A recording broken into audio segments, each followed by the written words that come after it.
fonction de ce que la physique peut nous apprendre, et notamment le fait que la physique détruit l'espace sous toutes ses coutures, et en même temps elle nous fournit un modèle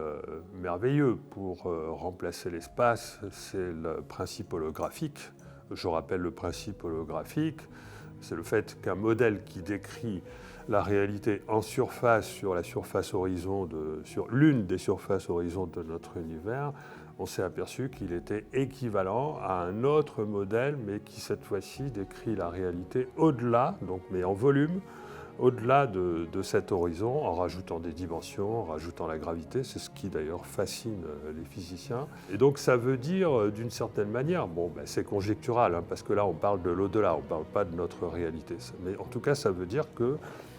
on n'a pas besoin que l'information existe réellement en volume pour décrire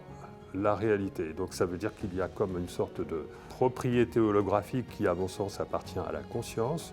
et qui reconstruit la réalité composée apparemment d'espace, de temps et de matière à partir d'une information qui s'exprime dans un espace de dimension inférieure. Ceci rejoint les théories par exemple, de Bernardo Kastrup, mais ça rejoint d'une certaine manière les théories de tous les philosophes idéalistes qui ont compris, et c'est la logique même, qu'on est obligé de partir de la conscience pour décrire la réalité, et que si on est logique, on est obligé de considérer que la conscience, elle joue un rôle dans l'interprétation de la réalité et qu'il ne faut donc pas confondre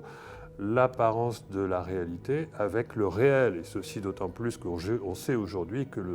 le réel, le vrai réel, il est de nature quantique